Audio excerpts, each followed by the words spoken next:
요즘 지식산업센터 시장이 녹록치 않다는 건 이 영상을 보고 계시는 분들이라면 모두 공감하실 겁니다. 그래서 여러 부정적인 목소리도 많이 나오고 있는 상황이고, 실제로 투자 목적으로 분양을 받았다가 잔금 때문에 힘들어하는 분들도 많이 있습니다. 그래서 잔금 납부할 여력은 안 되고 손해보고 팔려고 해도 팔리지가 않으니까 지식산업센터를 공급했던 시행사를 상대로 계약해지 소송을 많이 알아보시는데요.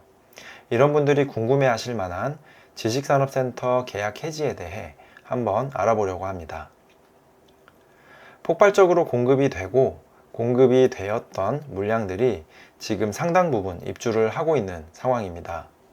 이 입주 물량이 워낙 많고 그 물량을 소화할 만한 실질적인 수요자가 상대적으로 부족하다 보니 공실이 장기화되고 있습니다.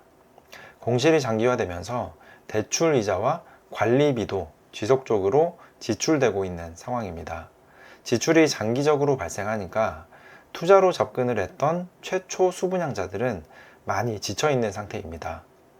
이런 불안 심리가 시장 전체에 확산이 되면서 아직 입주를 하지 않은 현장까지 영향을 미치고 있는 상황이죠. 지금 현재 지식산업센터의 매매 시장을 보면 매수세보다 매도세가 훨씬 강한 상태입니다. 모든 현장이 그런 것은 아닌데 경기 외곽 지역이나 지방의 현장은 계약금을 포기하겠다는 물건도 나오고 있고, 여기에 플러스 알파까지 더해서 역으로 마이너스 프리미엄을 추가 지급하겠다는 물건도 쉽게 볼 수 있습니다.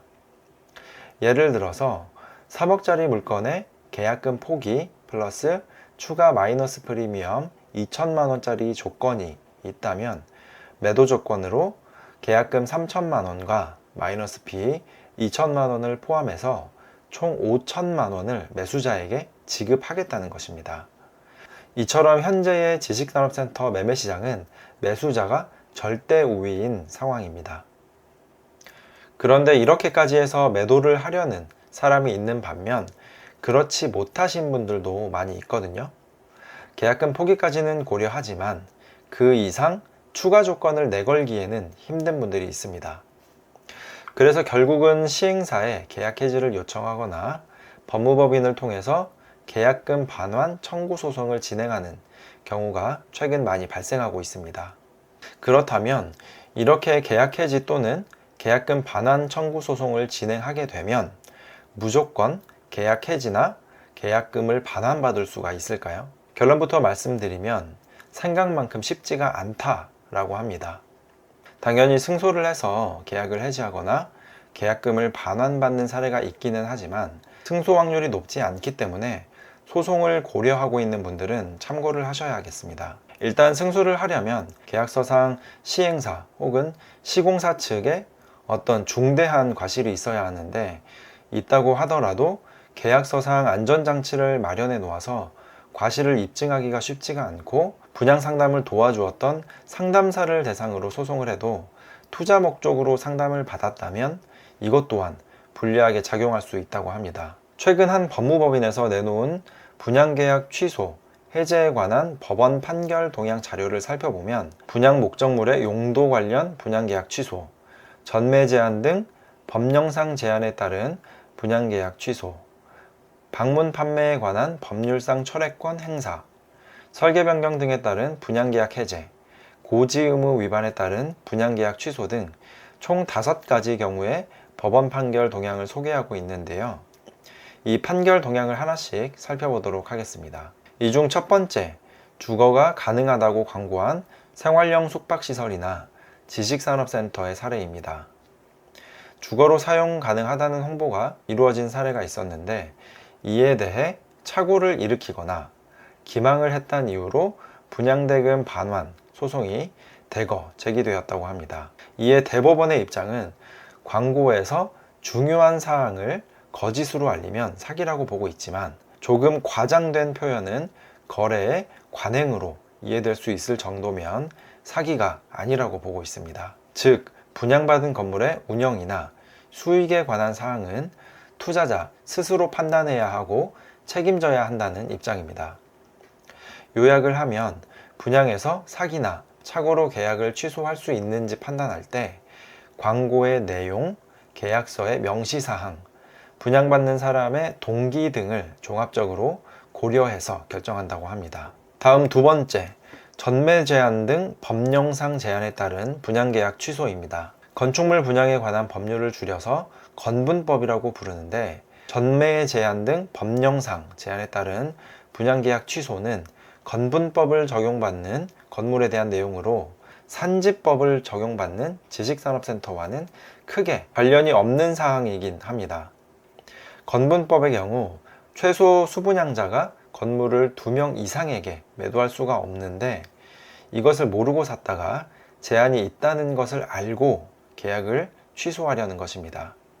하지만 법원에서는 계약자가 법령을 확인했다는 서명을 했을 때, 계약 체결 목적이 전매가 아니라고 판단될 때, 분양회사가 거짓말을 하지 않았다고 판단될 때 계약 취소를 인정하지 않는 경우가 많다고 합니다. 세 번째, 방문 판매에 관한 법률상 철회권 행사인데요. 줄여서 방판법이라고 합니다. 이 방판법 관련 철회를 알아보기 전에 방판법이 무엇인지 정확히 이해해야 할 필요가 있습니다. 방문 판매 등에 관한 법률 제2조에 명시되어 있는 방판법의 정의를 살펴보면, 예를 들어 판매자가 직접 찾아오거나 호객 행위를 통해서 물건을 사라고 권유할 때 소비자가 그 자리에서 얼떨결에 구매해 버리는 경우가 있습니다. 이러한 상황에서 소비자가 나중에 후회할 수 있기 때문에 14일 이내에 취소를 할 수 있는 권리를 보장해 준다는 내용이 담겨 있습니다. 간단히 말해 소비자가 충동적으로 물건을 사는 것을 방지하고 계약을 취소할 수 있는 시간을 제공함으로써 소비자를 보호하기 위한 것입니다.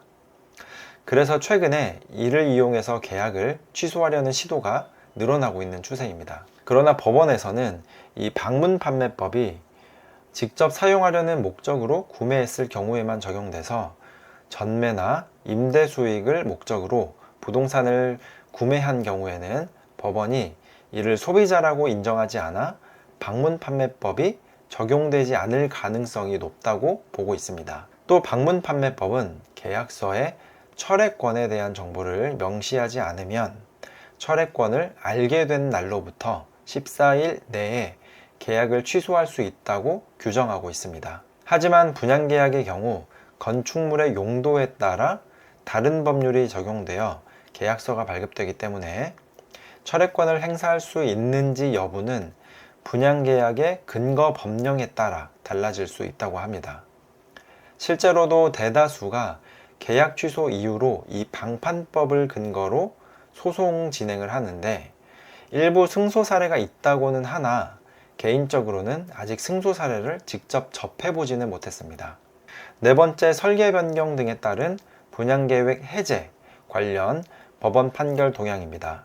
건축물 분양에 관한 법률 제7조에 따라 분양사업자가 설계 변경을 하려면 모든 계약자에게 동의를 받거나 최소한 그들에게 알려야 합니다. 이를 어길 경우 분양계약 취소를 주장할 수 있는 조건이 되는데, 이걸 이용해서 법규를 위반했다고 주장을 하는 소송이 발생하고 있습니다. 설계 변경과 관련해서는 건분법 제7조 1항 분양받은 자 전원의 동의를 받거나 알려야 할 의무를 위반하였는지에 대한 여부가 문제가 됩니다. 건축물을 건설하는 과정에서 여러 차례 설계 변경이 발생할 수밖에 없고, 이런 이유로 분양사업자는 분양계약을 체결하면서 계약서에 설계 변경 가능성을 명시하거나 설계 변경 동의서를 진구합니다. 이러한 경우 법원에서는 설계 변경에 포괄적 동의를 받은 것으로 보아 별도의 설계 변경 동의를 받거나 통지를 하지 않아도 된다고 판례하는 사례들이 존재한다고 합니다. 마지막 다섯 번째, 고지 의무 위반에 따른 분양계약 취소 관련 법원 판결 동향입니다. 분양사업자가 중요한 사항을 사전에 알리지 않으면 분양계약이 취소될 수 있습니다. 법원은 상가의 기둥 위치나 오피스텔의 흡출기 설치와 같은 중요한 정보는 분양받는 사람에게 미리 알려야 하며, 이와 같이 만약 중요한 사항을 알았더라면 계약을 하지 않았을 것이라고 판단되는 경우 계약의 취소를 인정할 수 있다고 판단합니다. 이렇게 분양계약 취소 및 해제에 관련된 법원 판결 동향을 살펴보았습니다. 오늘 말씀드린 판결 동향 사례와 같이 분양받은 자에게 다소 불리한 경우가 많다라고 생각이 드는 판결이 대부분이었습니다.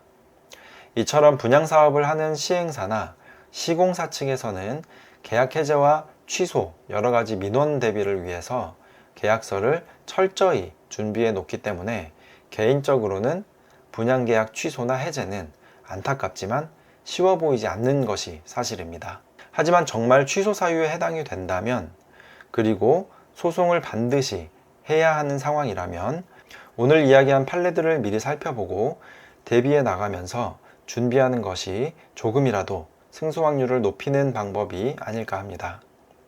그럼 오늘 영상이 도움이 되셨기를 바라고요.